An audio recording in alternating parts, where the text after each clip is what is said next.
Welcome to Putback on SNY.TV. I'm Ian Begley, SNY's NBA insider, and we've got two great guests to break down the Knicks and the NBA trade deadline today. We've got Steve Popper, veteran scribe from Newsday. He's been covering the Knicks for a while, and we've got our guy Kazeem Famuyide, and we are very happy to have our guy Kaz on. If you're a Knicks fan, I'm sure you've known him. You've seen his work. He's a big-time Knicks fan. We're going to get into the trades. We're going to get into the injuries. We're getting into all of it.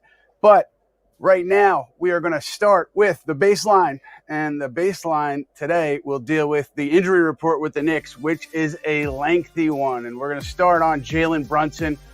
Had an ankle sprain last night in the game against Memphis. And he was walking out of the Garden after the game a little cautiously. No crutches, no boot, nothing like that. And I was told in the aftermath of that the initial read on it was that it was not a severe ankle sprain, and there wasn't an expectation at that point that he would miss, weeks, maybe he'd miss days. But, it's all about how you wake up the next morning. So I think that will really tell the story on Brunson's ankle. And Steve, when you look at this thing, the injury report, it's so lengthy for the Knicks. How much do you think that puts an emphasis on them to get something done before 3 p.m. tomorrow? I will say that I think everybody in the Garden held their breath yesterday because Jalen is the one guy you can't imagine losing for any time. Look, there's not really a backup point guard, true point guard, playmaker like him, a scorer like him. I mean, everything he does, it could change everything in a heartbeat. I do think that, as you said, it didn't seem, we didn't see him on crutches. We didn't see him in a boot. So I don't think that it's a long-term thing. I think that the patience they've shown, I just don't see why you lose it right now, because you do see sort of the light at the end of the tunnel where, Julius looks like he's not a long-term.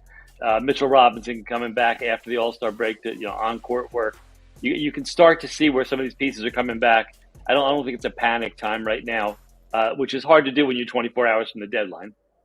Right. And Kaz, what about you? Do you think the Knicks should do more or let these injuries influence what they do over the next 24 hours? I would say the All-Star break couldn't have come at a better time, for one. This injury report is getting a little bit lengthier for my taste, but it wasn't so much about the players, more so was it about a team like the Memphis Grizzlies where you want to put them away, and you probably could have. But if you had some bench depth, if you had a couple of players that you can really rely on to give Jalen Brunson, give Donte DiVincenzo, Isaiah Hartenstein some breaks instead of, pushing it to the metal against guys who were literally in the G League last week, those are things that can possibly happen. So I wouldn't say so much they need to get a trade done to get more players for the long term, because they are going to get healthy, but you're going to want to get some of your star players just a little bit of time to ride the pine a little bit. And just judge by the plus minuses, they've been blowing teams out, and you want to keep them blown out by keeping your guys on the bench. So I think that's a big reason why you want to make a move before tomorrow. Right. And Kaz, that's a beautiful mic, man. Before I move on, that is strong. Thank you. I appreciate it. But let's go with Tom Thibodeau. Lightning subject here in New York was with the minutes and with guys being in the game late. Look, last night they were down. They were up 10 rather, or 9, and there was maybe over 5 minutes to go. Any team in the NBA would have its best player on the floor at that time. So I want to start there. And I also would say that with regards to the big picture with Jalen Brunson, is he going to run out of gas? Is Tibbs going to run him into the ground? One point here is Rick Brunson, his father, an assistant coach with the Knicks, is sitting right there every game. And I don't think Rick Brunson would allow the Knicks, Tom Thibodeau, anybody to put Jalen Brunson in harm's way. He's worked with his son his whole life. He knows his son's body. He knows what he can and cannot take. So I think there's kind of I think it's a little bit blown out of proportion when you talk about Jalen specifically, and if Thibodeau is putting these guys in danger. I'm not here to defend everything Tom Thibodeau does. We saw the R.J. Barrett injury late in a road game in Denver. We've seen it a couple times, but on this one in particular, Jalen Brunson, I didn't see anything wrong with it. Steve, what's your read on that? I agree. And look, if you look at the numbers, these guys are not leading the league in minutes. And I think, Ian, we know it as guys who are on the beat. they don't practice anymore. And so they really, I was talking to Isaiah Hartenstein about this last night before the game, that these guys are getting their break. Like, they were off Sunday and Monday. In any other season, I think any other coach, Sunday would be an off day, Monday would be a practice. They didn't practice either day. I think he knows what he's got to get out of his guys, sort of when they can give it to him. So they're doing walkthroughs, film work, but these guys are not going out there and killing themselves in, Pat Riley 3-hour practices. So I think some of this is overblown. I think, look, an injury can happen at any time. Thibodeau likes to say it can happen first minute, last minute, but can't happen the last minute if he's out of the game. But I think no one can blame him for last night. This is a game they can't let get away. And it was a crazy 18-1 run. They had to stop the bleeding, and they don't have another playmaker behind them. It feels like Knicks fans, and more importantly, folks that have followed Tom Thibodeau's career over the past decade plus, still kind of has PTSD, right? Like, they still think of Derrick Rose late in the playoff game, getting injured and pretty significantly altering his career for the foreseeable future. And anytime a player gets injured on Tom Thibodeau's watch, Knicks fans and NBA fans all over are going to say, oh, here he goes. Here comes Tom Thibodeau playing people too long.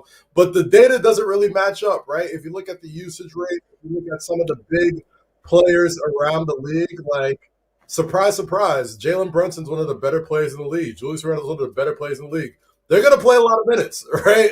And even when you compare him to the other players in the league, they aren't even in the top 5 or top 10 of minutes played among star players. So I always thought the whole minutes police when it comes to Tom Thibodeau has been a little bit out of proportion. Now, their style of play, now the way that they play super hard, and the fact that they were going up against a Grizzlies team who, like I said, had a bunch of G League players as of last week who are literally playing for their careers, playing for their lives. Hey, I go on an 18-1 run and surprising Knicks team. That could change my entire life. Of course they're going to play hard. But, that unspoken bond between NBA starters and all-stars where maybe if the game's out of reach, you're not necessarily diving at people's legs or trying to, really do everything you possibly can to steal a win. That doesn't really apply to guys who haven't really been in the NBA that long. So that was my biggest fear. But the minutes, I think we should really pump the brakes on, really getting on Tom Thibodeau, because I don't think he never really escaped that shadow from the big Derrick Rose injury and the other injuries from the Chicago Bulls days. The numbers, the data, it doesn't really match up, but it's a nice talking point for people to have whenever someone gets hurt on Tom Thibodeau's watch, I guess. Yeah, look, go ahead, Steve. I was going to say the one thing I'd add to that is, this too, Ian, the type of guys they have there are guys that are workers. These guys are conditioned, very hard workers who condition themselves, and they talk about this, condition yourself to play those minutes so that you're not pushing yourself beyond your limits. And look, we see Derrick Rose and Taj Gibson in the game last night. At their age, maybe he didn't kill them off. He will get criticized, justifiably so, if one of his guys gets hurt late in a game that's been decided. And I've been a member of the Minutes Police. I've walked into that press conference room with my hat, my handcuffs, ready to ask questions. So I'm there, but I think a lot of it is overblown. And Robert Randolph, my guy, Friday Night Knicks, just relax on Tibbs, man. Just chill out for a little bit. Let the season play out, and then we'll see where we're at. Rob, please. Anyway, we're going to get to Alec Burks right now, trade stuff, because that's what everybody wants to talk about. That's what I want to talk about. So the thing here is, yes, the Knicks, very, very interested in Alec Burks. They remain so. They will remain so until it's clear that they cannot get a deal done. The issue here is I think there's some confusion about Detroit and kind of the decision-making process over there. I think there are some decision-makers who see no issue with getting off of an Alec Burks or a Bojan Bogdanovic, and then there are other influential voices who want to hold on to those players. I'm sure Monty Williams, the head coach, has a say in what happens, but the Knicks certainly would like to acquire Burks if they can. They've got other people they're interested in. If they can't go there, I think that Jordan Clarkson is on the list. Bruce Brown is on the list. So you keep an eye on those guys too. But for Detroit, I think one thing you can look at is, do they deal Bojan Bogdanovic? If they decide to deal Bojan, I'm pretty sure they'll go ahead and deal Alec Burks too. Philadelphia's in on Bojan. Detroit wants Tobias Harris in a trade, so that might be the hang up there. But keep an eye on Bojan with all this stuff with Detroit, Burks, and the Knicks. Steve, where are you on Alec Burks in New York? Well, first of all, on Detroit's side of it, it's one of the things that, everybody says things leading up to the trade deadline, and that might be the least believable thing, that they are so attached to Alec Burks that they can't give him up. It just makes no sense for them. He's an expiring contract. He's a veteran guy. Do you need him to teach your young guys? Sure. But if they haven't learned by now at this point in the season from him how to conduct themselves, it's a lost cause. To me, he's been the one that makes the most sense for the Knicks from the very start. We know how Thibodeau loves his guys, and he loved Alec Burks when he was here with the Knicks. I've seen it as a fit. He's a guy who you can put on the bench. He's not going to complain about his role, his minutes. And look, most of all, what I think they need is a veteran, a guy who can get them into their offense so that they don't have to have these lulls where, they have talent on that second unit, but they need someone to get them organized, to get them to run their offense, to get things right. And McBride has been a great, pickup for them. I think his shooting has gotten so much better. His defense is at an elite level. But he's not a natural point guard, running things, orchestrating things. I think Burks could fill that role perfectly, and I think it's a role. There's some tricky, I think, cap permutations that they need to make a deal. Other pieces have to be involved, but I think that's something they can do without adding a Quentin Grimes in the deal, something like that. I think this is a deal they can make with Fournier's contract, second round pick, something like that, to make it happen. Yeah, I'm not going to quiz you on the cap implications of these deals. I will leave that for Bobby Marks and the pros. But you can catch. Look, if I made it up, would you know that I was lying anyway? Probably not. I would text Bobby immediately.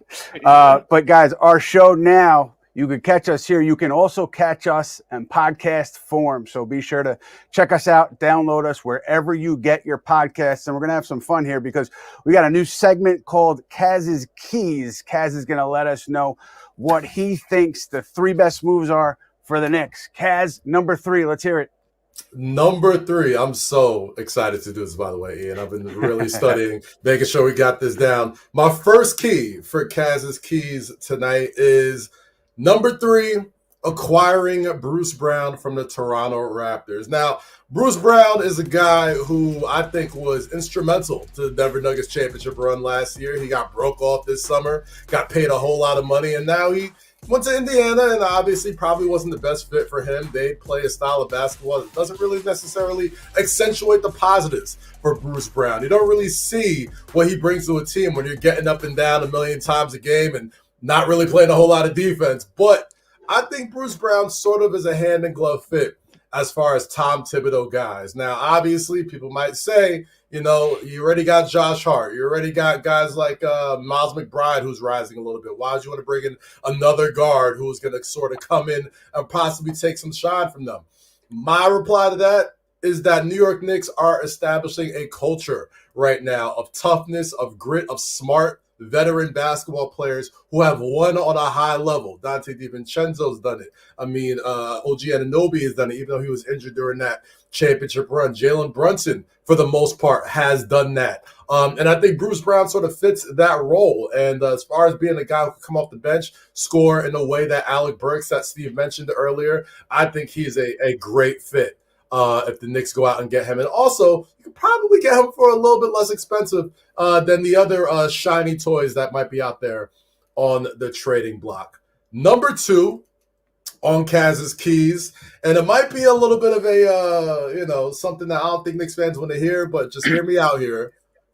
Hold on to Evan Fournier's contract. Now, the one thing that the New York Knicks have done so well this season, and for the past several seasons, is smart front office moves. They don't have a single unsavory contract on their entire roster, and the only one that looks a little suspect is Evan Fournier's. But if you just take a step back a little bit, he's a guy who's going to earn almost $18 million next year. It is a team option, and if you look at the free agents in the next upcoming summer, that number that Evan Fournier is making could be very consequential as far as possibly getting possibly a third star alongside Jalen Brunson and Julius Randle in the summertime. Now, as of right now, the New York Knicks had been rolling. They stumbled a little bit against the Los Angeles Lakers, but I don't think you have to necessarily be in a huge rush to deal Evan Fournier if you have the opportunity in the summertime to use that free money to go and get one of these guys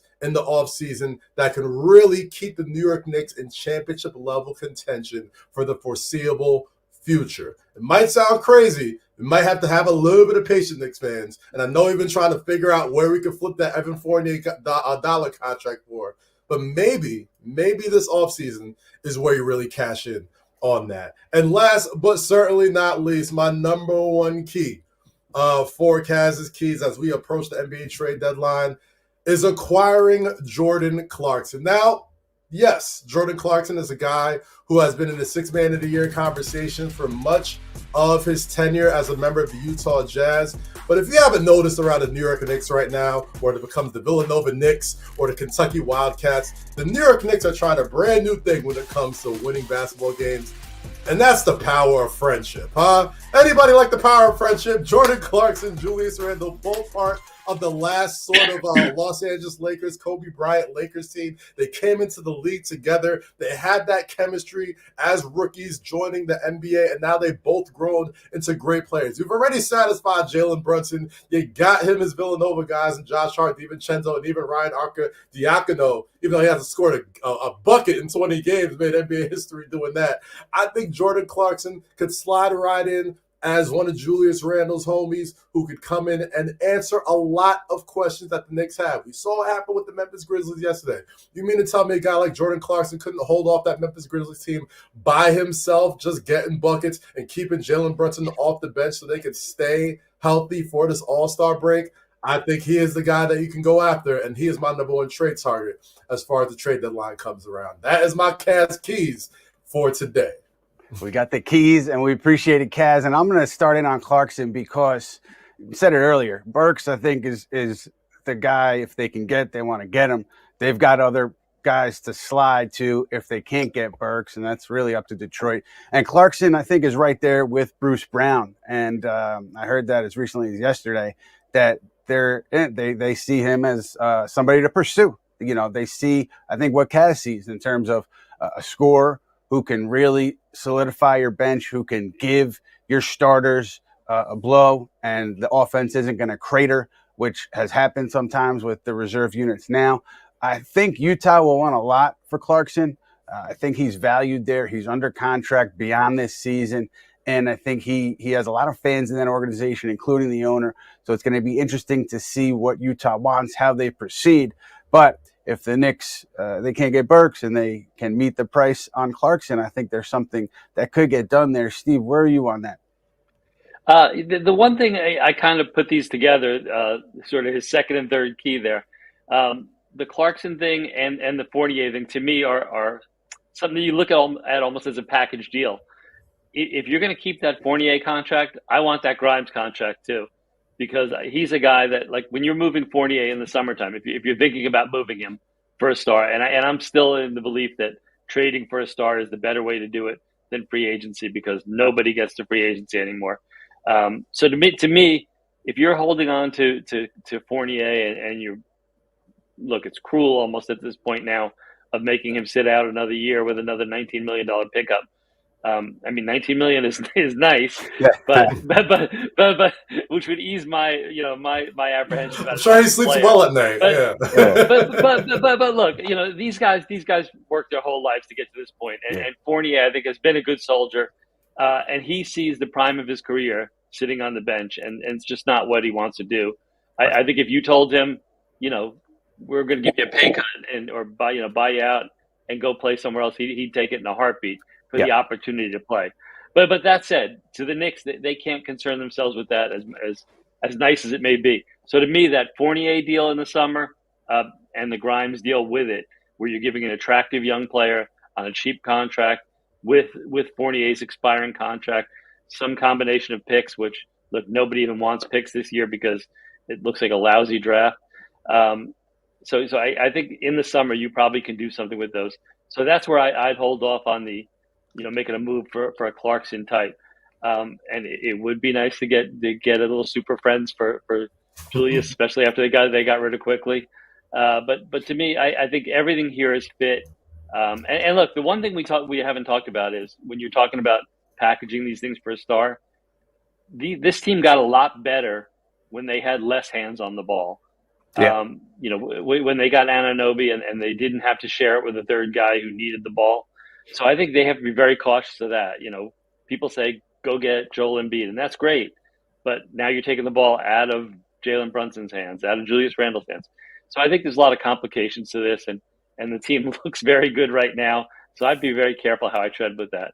I know people get tired when I say patience, but I think they've showed patience and it's worked out so far. Listen to the old wise man when it comes to patience. He knows what he's talking about. But what quick note on Bruce Brown? I might not be around. I gotta rush this. I was dark. I could be with Berman in Florida. Is what I mean.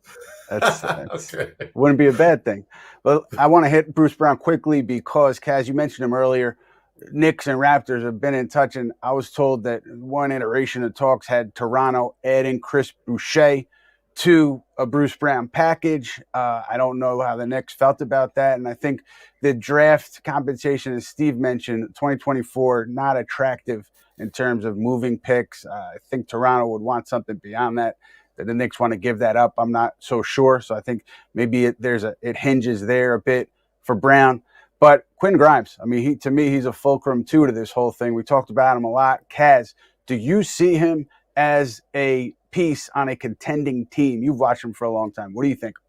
Yeah, I've watched Quentin Grimes for a long time. I did one of his first interviews right when he was drafted to the New York Knicks, and I've always been a big fan of his game. But I would say his consistency is what's going to be the key if he's going to be a contributing factor to a winning team. Look, when he's got it going, he's got one of the prettiest jump shots in the NBA. And then last year in the playoffs against the Miami Heat, he had one of the more inspiring defensive stops against Jimmy Butler, which I think earned him a lot of fans, especially in New York City. But, you got to give it to him, man. This is a guy who expected to come into the season as an NBA starter. He got relegated to the bench, and for the most part, it's been the right decision. Donte DiVincenzo has been a lights-out shooting guard, one of the best shooters in the league so far. But Quentin Grimes seems like a guy, like Steve mentioned, needs the ball in his hands to really be, effective. I think we've seen him a little bit attacking the paint more, getting to the cup, and I think he's a lot more athletic than people, sort of realize, or he's had the opportunity to show so far. The one thing I hope for Quentin Grimes, if he does remain a New York Knick, is just to add that consistency off the bench. In some of these games where the New York Knicks were blowing out these really good teams, a lot of those games had big Quentin Grimes moments, where he was coming off the bench getting maybe 18, 20 points, scoring, really spreading the floor out for guys like Josh Hart to get rebounds and go coast to coast and drive right into the rim. The numbers may not tell the whole story with Quentin Grimes, so maybe he's one of those young, intriguing prospects who probably would end up on a team that isn't necessarily a contender, and you could see the full breadth of his talents. But I still think if the Knicks hold on to him, there's a place for him here. I think there's certain times, especially when that bench opens up, and say they strike out on the trade deadline and don't necessarily get that creative shooting guard or combo guard that they think they need, maybe that'll light a fire under Quentin Grimes, knowing that he's going to be around for a while and he can play a little bit more loose and not look over his shoulder for the next trade room or trade deadline going along. I'm a big believer in his talent. I would just like to see a little bit more consistency from him. And, he's shown he can play some defense. It's just seeing how much he can do it over an extended period of time. His shot is really what separates him from everybody. When he can spread that court out, guys like McBride, guys like Josh Hart, and even Precious Achiuwa, when he goes back to the bench, when Randle comes back, they get a lot more space to operate. So I think he could be a really key piece if he can just stay consistent.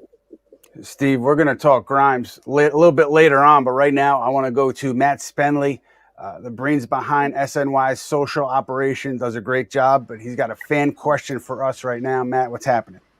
Thanks, as always, Ian. I appreciate it, fellas. All right, I got a couple for you. So we're going to hit one first from Robert Cross. Does the wide open nature of the East make Leon Rose and company more bullish at the trade deadline. So we got the Bucks, who just finished up a 1-4 road trip. The Celtics have won 6 of 8. The Cavaliers have been one of the hottest teams in the league. So the wide open nature of the East, I think we'll see once the playoffs come. I think a fully healthy Celtics are going to be an incredibly difficult team to beat. But Ian, do you think the state of the East is any consideration for them as they're thinking about the trade deadline? Not that I've heard, and it's a great thought, but I haven't heard them, more aggressive after the Embiid news. I think their plan, at least based on what other teams are hearing from them, has been pretty consistent in what they want to do with adding a bench piece. The thing that's out there that is makes me curious is Andrew Wiggins. Golden State looking to get off of him. What would the price be for Wiggins? He's got a deal that extends beyond this summer, which is, I think, what the Knicks front office is looking for. I wonder if they kick the tires there on Andrew Wiggins. But I don't think they look at this and they say, hey, let's go all in on Dejounte Murray, or we have to go out and get a top guy on the market because this is our window. Understood. Steve, do you get the same feel? I do. And again, we've talked about the patience that these guys have had. I don't think there's any panic. I do think that there is an opening here. And it was before these injuries, before trade deadline. I think people could see that the Bucks problem, look, the coach may have been a problem, but Doc Rivers isn't what they need as much as they need just Drew Holiday back. They're not the same team. They're not as tough defensively. They're not good defensively right now. So I think there is an opening there. I think Boston is still head and shoulders, the team at the top. Philadelphia, we don't know what the status of Embiid will be, if he'll be back, if he'll be limited. So I think there's an opportunity here where you could see, they're competing right now with Cleveland for that number 2 seed. If you can get there, that's, you avoid Boston till the last round. It's an interesting thing, but I just don't see that they're going to make some star move that's going to move the needle on that. I think where they are right now, adding around the fringes a backup point guard could be all they need to kind of take that next step and be that 2 seed who can give a fight. They'd be an underdog to Boston, but I think the opening is there. Yeah, and I think, as always, the health, like we mentioned, once we get around to the playoffs, including the Knicks right now, if you guys haven't heard, they've had some issues. So one more question for you guys. So, Ian, I'm going to start with you here. Angel Rosario on YouTube's asking, would it surprise you if the Knicks made a move for a name we haven't heard a lot yet? So I know you mentioned Wiggins as someone just to kind of keep an ear on, an eye on. Would it surprise you if there is a deal of a guy that we haven't heard as one of the Bruce Browns, the Clarksons that Kaz mentioned, that type of move? It would surprise me a bit because I think that the teams in touch with the Knicks, they seem to have a pretty good feel on what they're looking for, what they're not looking for. But, I mentioned Wiggins, and I do think that, they would at least check in there. So that's why I mentioned him. But, outside of that, I would be surprised if they did something. The name that intrigues me is Chris Paul, just because of all the connections between the Knicks and Chris Paul. But, he's hurt. He's going to be back at some point. I haven't heard them connected to him yet. But that's another name that's kind of on my radar in the background, just because of the relationships between Paul, Leon Rose, and everybody else with the Knicks. I mean, I would say, the one thing that I've noticed about this Knicks new regime, this front office, is that they move in silence like the G's in lasagna, right? Like, it seems like if somebody's hurt, if there is a trade coming up, you ain't gonna hear about it until it hits the headlines. And I think that's been a good thing for this Knicks front office since, Leon Rose, World Wide West, all these guys have come together. I think the one thing that the Knicks have going for them is that they've been so well run and they have such a treasure trove of assets to offer people that maybe there is somebody out there that nobody's really talking about. And the one thing I'm not on the beat on the Knicks. I'm not in the locker rooms every day. But one thing I could probably assume is that, when you're hearing some stuff about the Knicks, it's not from their organization. It's usually from other organizations, sort of getting, information and making the educated guesses about what's going on, because they are as tight-lipped as a franchise as I've seen in the NBA. And I think it's worked to their benefit. I think their ability to maneuver, their ability to, I think it's helped them land Jalen Brunson in the offseason. I think it's helped them land OG Anunoby. And I think it's put them in a great position to be looked at as a well-run franchise, which hasn't been the case for, a good part of the last decade. So it wouldn't surprise me that much if we're all talking about having this big trade deadline special, and then tomorrow they just pull a rabbit out their hat and get somebody that none of us were talking about. That's the one thing that has been really good for this team so far. They've kept a lot of things under wraps, and I think so far it's been a benefit to them. Steve, one player they could get back here at some point is Mitchell Robinson. Tom Thibodeau mentioned what he may do after the break. What did you hear from Tibbs, and what did you make of it? I think it was encouraging. And look, there's a couple facets to this. One, they don't need him to come back and play 48 minutes.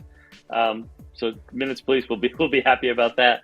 I think look, what Isaiah Hartenstein has shown during Mitchell's absence is, those guys are good splitting minutes in any kind of way. So I think you can kind of ramp him up, get him back to where he can play a little, start him playing some minutes. I don't think you need to rush him back. But I think that's sort of what, when we're talking about this trade deadline and who can help, what they need. They've got guys coming back off the injured list here who I think are going to make a big difference. Look, Julius is going to be back at some point. Mitchell Robinson is going to be back, who was, we were raving about him as Defensive Player of the Year before he got hurt in December. I think they have pieces here that will help them. And just back to your point, you were talking before about some of the other teams. I think you mentioned Golden State, and I think that's a team we have to keep an eye on because they have pieces that they don't want to move.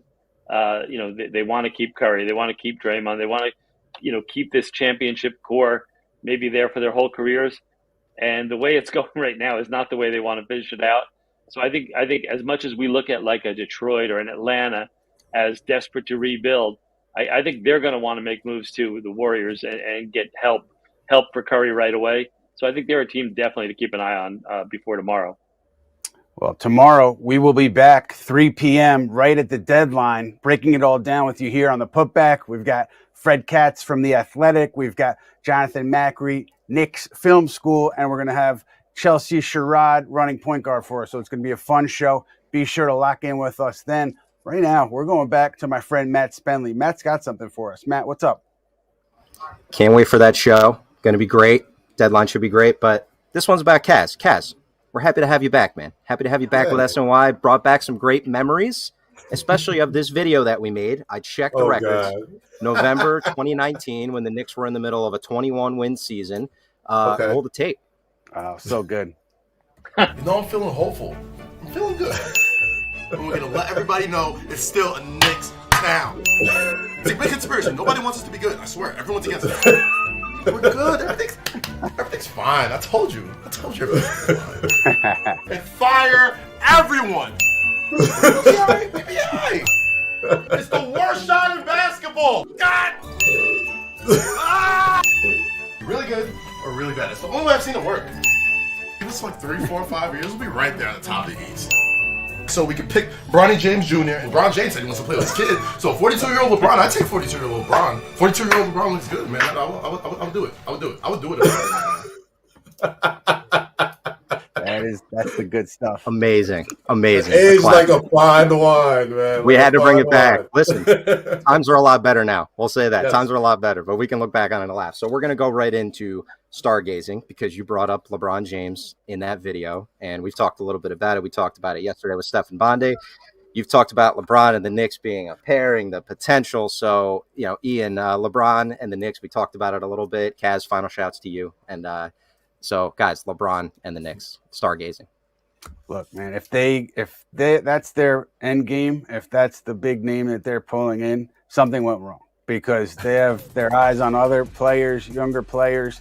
Now, if getting LeBron gets you another, top player, that's a different story. But if he is the big fish, then something went wrong. If he's coming here with Anthony Davis, that's a different story. But I think that it's been a talking point, but I don't think it's been a point of reality here with the Leon Rose, Rich Paul meeting last Friday. Everybody kind of speculated, does it mean anything for LeBron? Because LeBron was in town. It didn't. There wasn't talk. It wasn't about LeBron. It was about a long-standing issue between Clutch and Leon Rose and William Wesley back to when they were at CAA, and now, issues that had developed since Leon Rose and William Wesley came to the Knicks. They hashed those things out. There were some players that were discussed, specific players, but this was not the precursor to the Knicks trading for LeBron by Thursday, 3 p.m. tomorrow. Now, to their credit, I'm with you on that, Ian, right? Like, I don't think the big fish you trade for is LeBron James, but he does have a player option at the end of this year. And the one thing with the New York Knicks, the best thing that they've done this year, I've said it all show long, is that they've been a well-run organization, and they've got Jalen Brunson on what is basically a bargain. You got Julius Randle under market value for this contract. And if there's a way that you can not trade any pieces, but you add a LeBron James to this team when you give up some of that Evan Fournier money, now obviously he's probably going to make some little dollars and cents make sense to it. But I'm not one of those people that are still holding on to 2010 and saying, well, he had a chance to come here. I'd never want him to be a New York Knick. I was joking about him being a 42-year-old LeBron still looking good in that video, but 39-year-old LeBron still doesn't look too bad either. And if you have an opportunity to add somebody like that to your franchise without giving up any of those core players, I'm not mad at it. In fact, I'm kind of for it. Now, obviously, LeBron knows how to toy with us Knicks fans' hearts. He was wearing the Knicks towel. He was doing the emoji wars with Paul Rivera over at Spring Hill and all those people. Like, LeBron knows what he's doing. He knows exactly how to play the leverage game with the Los Angeles Lakers. So hopefully the New York Knicks don't get trigger happy and pull off a trade that would be absolutely stunning. But you mean to tell me if the summer of 2024 comes around and LeBron James opts out of the Los Angeles Lakers and he still has that Fournier contract that comes off, and LeBron comes on a 39-year-old deal where, hey, let's do 2-3 years, let's do an Aaron Rodgers type contract and I can finish my career over here in New York City. You got a zillion second-round draft picks you could gamble on my son for, and we also have this team that looks championship ready and conference championship ready. I at least think about it. I'm not just going to just brush it off like it's nothing. I at least consider it now that the bridges are built back between Clutch and New York Knicks, and there's, some warm, fuzzy feelings between the two people once again. I wouldn't necessarily count it out. I mean, LeBron, in his last game against Dwayne Wade in the Crypto.com arena, he famously said when the mics picked up, it's crazy that we did this again. And he said it was either here or New York. And a little part of me died when he said that. But the fact that he's still playing at this high level, I mean, he looked pretty good on Saturday night. I was in the building to watch him do his thing. He still looked pretty good at 39 years old. I wouldn't be one of those Knicks fans that are absolutely poo-pooing this move. If you get him in free agency trade, absolutely not. But in the summertime, come back to me and talk about it. Let's see how it looks. Steve, give me a percentage on LeBron coming here via free agency. Where are you on it? I don't know the number, but I will say this entire thing is giving me like Phil Jackson PTSD. I'm just like, the cryptic emojis, and if he does a how's it going to the Lakers right now, I may just give it all up.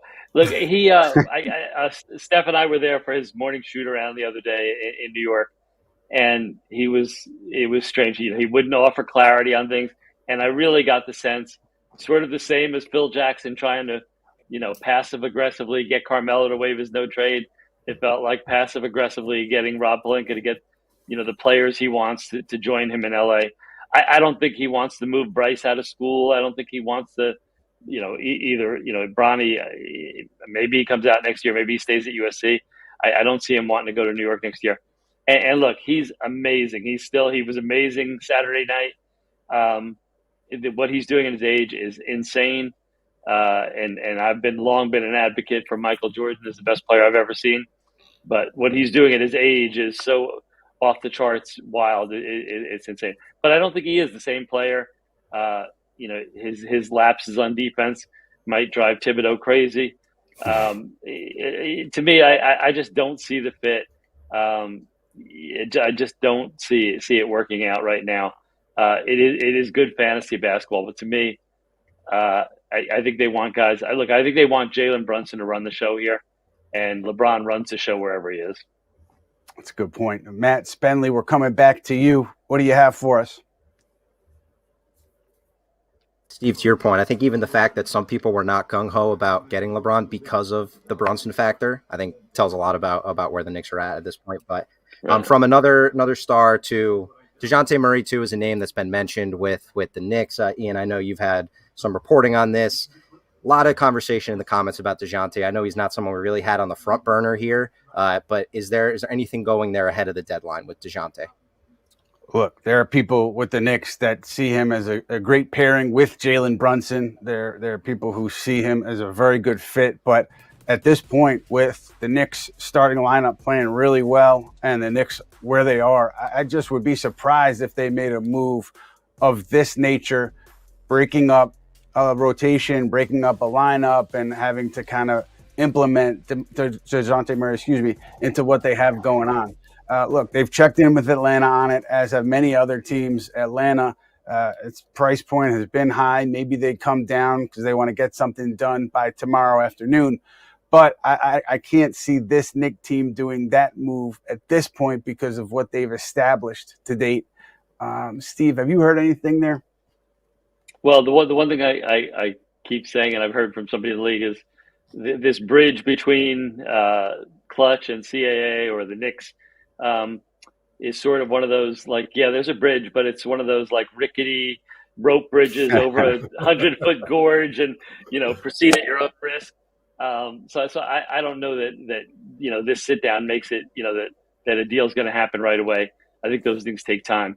But I've heard the same thing as you, that Atlanta is asking a lot, trying to hold to a price point that no one wants to meet.